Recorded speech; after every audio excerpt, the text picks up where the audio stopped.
Saudi അറേബ്യയുടെ പണവും രാഷ്ട്രീയവുമെല്ലാം America എക്കാലത്തും ഉപയോഗപ്പെടുത്താറുണ്ട് എന്നത് ഒരു വസ്തുതയാണ്.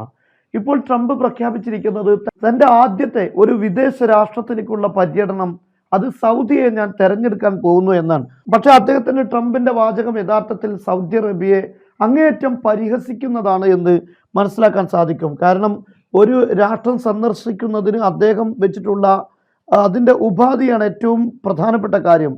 ഇവിടെ അദ്ദേഹം പറയുന്നത് US president Donald Trump said he could make Saudi Arabia the destination for his first foreign visit after his election if Riyadh agrees to buy 450 to 500 billion dollars worth of American products. 450 മുതൽ 500 വരെയുള്ള billion ഡോളറുകൾക്ക് American product വാങ്ങുകയാണെങ്കിൽ, അങ്ങനെ അതിന് Saudi Arabia തയ്യാറാണെങ്കിൽ തൻ്റെ ആദ്യ സന്ദർശനം സൗദിയിലേക്ക് ആയിരിക്കുമെന്നാണ് അദ്ദേഹം പറഞ്ഞിരിക്കുന്നത്.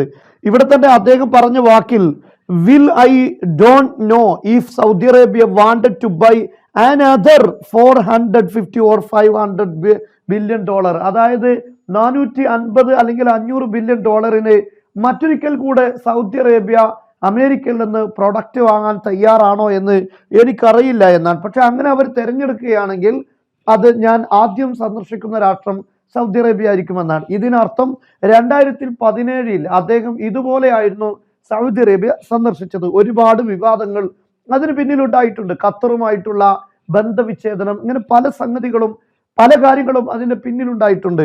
അന്നും 450 മുതൽ 500 ബില്യൺ ഡോളറിന് അമേരിക്കയുടെ പ്രൊഡക്റ്റ് വാങ്ങി എന്നാണ് ട്രംപിന്റെ ഈ വാക്കുകൾ സൂചിപ്പിക്കുന്നത്. പക്ഷെ യഥാർത്ഥത്തിൽ പത്രങ്ങൾ പരിശോധിക്കുമ്പോൾ 110 ബില്യൺ ഡോളറിന് വാങ്ങാൻ സമ്മതിച്ചു എന്നതായിരുന്നു ആ സമയത്ത് വന്ന കണക്ക്. മാത്രമല്ല 2018 അത് ജസ്റ്റ് 2018 വന്ന ഒരു വാർത്ത 14.5 ബില്യൺ ഡോളറിന് മാത്രമാണ് സൗദി അറേബ്യ അമേരിക്കയിൽ നിന്നും പ്രൊഡക്റ്റുകൾ, അതായത് സെക്യൂരിറ്റി ആവശ്യങ്ങൾക്ക് വേണ്ടി ആയുധം വാങ്ങാൻ സമ്മതിച്ചത് എന്നാണ് വരുന്നത്. പക്ഷെ ബാക്കിയുള്ള ഡോളറുകൾ ട്രംപ് ഇപ്പോൾ പറയുന്നത് അന്ന് 450 മുതൽ 500 വരെ ലഭിച്ചു എന്നാണ്. ആയുധത്തിന് അല്ലെങ്കിൽ മറ്റെന്തിനായിരുന്നു എന്ന പ്രസക്തമായ ചോദ്യമുണ്ട്.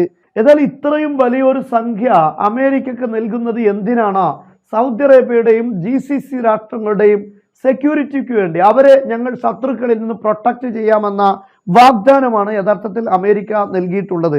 പക്ഷെ അത്തരത്തിലുള്ളൊരു വാഗ്ദാനത്തിന് ഇത്രയും വലിയ പണം നൽകി ചെയ്യേണ്ടതുണ്ടോ എന്ന കാര്യത്തിൽ GCC രാഷ്ട്രങ്ങൾക്കിടയിൽ അഭിപ്രായ വ്യത്യാസം ഉണ്ടാകുന്നു.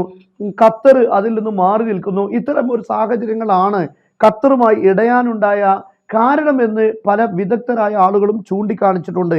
എന്നാൽ വസ്തുത മനസ്സിലാക്കുമ്പോൾ നമുക്കത് ബോധ്യപ്പെടും. എന്നാൽ ട്രംപിന്റെ ഈ വാക്കിന് ഇപ്പോൾ സൗദി അറേബ്യയിൽ നിന്ന് പ്രതികരണം ഉണ്ടായിരിക്കുകയാണ്. സൗദി 600 ബില്യൺ പാക്കേജ് വിത്ത് US ഇൻക്ലൂഡ്സ് ഇൻവെസ്റ്റ്മെന്റ്, അതുപോലെ തന്നെ പ്രൊഡക്റ്റുകൾ ഇതെല്ലാം വാങ്ങി ഏകദേശം 600 ബില്യൺ.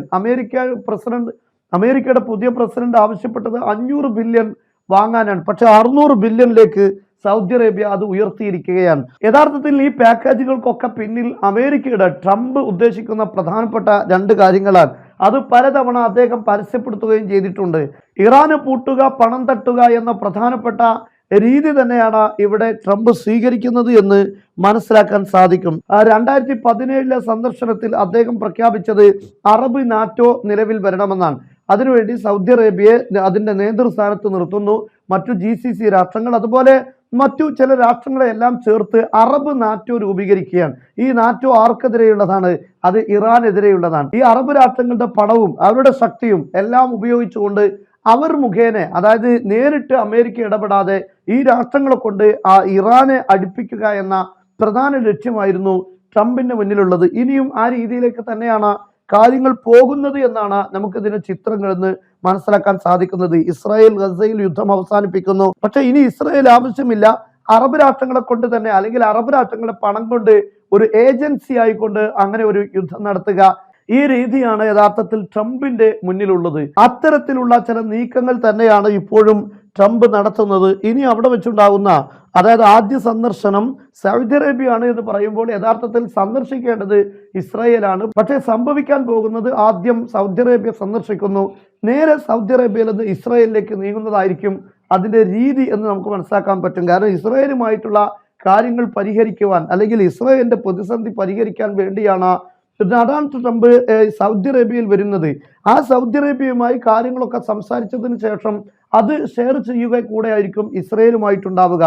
അതുകൊണ്ട് ഈ സൗദി അറേബ്യ സന്ദർശിക്കുക എന്നത് ഇസ്രായേലിന്റെ പ്രതിസന്ധി പരിഹരിക്കാനുള്ള ഒരു വഴിയായി എന്ന് നമുക്കറിയാം. മിഡിൽ ഈസ്റ്റിൽ അല്ലെങ്കിൽ പ്രത്യേകിച്ച് അറബ് രാഷ്ട്രങ്ങൾക്ക് അല്ലെങ്കിൽ മുസ്ലിം രാഷ്ട്രങ്ങൾക്കിടയിൽ എന്നും അമേരിക്ക ഉപയോഗിക്കുന്ന ഒരു ടൂളാണ് സൗദി അറേബ്യ എന്ന് മനസ്സിലാക്കാൻ സാധിക്കും. ഇതിന് 1.5 നൂറ്റാണ്ടോളം പഴക്കമുണ്ട്. ആ കാലം മുതൽ മിഡിൽ ഈസ്റ്റിലുള്ള നമുക്കറിയാം ഓട്ടോമൻ ഭരണത്തിനെതിരെയാണെങ്കിലും അതുപോലുള്ള ഏതെല്ലാം നീക്കങ്ങളുണ്ടോ അതിനൊക്കെ ഇപ്പോൾ ഈ മിഡിൽ ഈസ്റ്റിൽ നടക്കുന്ന പല യുദ്ധങ്ങൾ, പല ആഭ്യന്തര കലാപങ്ങളും പ്രശ്നങ്ങളും ഒക്കെ അമേരിക്കയുടെ ഒരു പ്രതിനിധിയായി പ്രവർത്തിക്കുന്ന രീതിയാണ് പലപ്പോഴും നമുക്ക് കാണാൻ സാധിച്ചിട്ടുള്ളത്.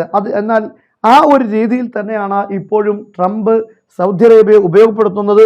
പക്ഷേ ഈ ഒരു സന്ദർശനം കഴിഞ്ഞ് തിരിച്ചു പോകുമ്പോൾ 2017 അമേരിക്കക്കാരോട് ട്രംപ് വലിയൊരു പ്രഭാഷണം നടത്തി. ആ പ്രഭാഷണത്തിൽ അദ്ദേഹം പറഞ്ഞത്, നിങ്ങൾക്ക് മിഡിൽ ഈസ്റ്റിൽ നിന്ന് വലിയ തോതിലുള്ള പണം ഒഴുകുന്നു, അത് നിങ്ങളുടെ ജീവിതം ഇനി വളരെ സന്തോഷകരമായിരിക്കും, അത്രയും വലിയ ഒരു സംഖ്യയാണ് മിഡിൽ ഈസ്റ്റിൽ നിന്ന് നിങ്ങൾക്ക് വരാനിരിക്കുന്നത് എന്നാണ്. യഥാർത്ഥത്തിൽ ഈ പ്രസ്താവനകളെല്ലാം ഒരു രാഷ്ട്രത്തെ അല്ലെങ്കിൽ രാഷ്ട്രത്തിന്റെ മേധാവികളെ പരസ്യമായി പരിഹസിക്കുന്ന രീതിയാണ് എന്ന് നമുക്കറിയാൻ പറ്റും. എന്നാൽ ആ ഒരു രീതി തന്നെയാണ് ഇപ്പോഴും ട്രംപ് തെരഞ്ഞെടുക്കുന്നത് എന്ന് ഇതിൽ നിന്ന് ബോധ്യപ്പെടുന്നു.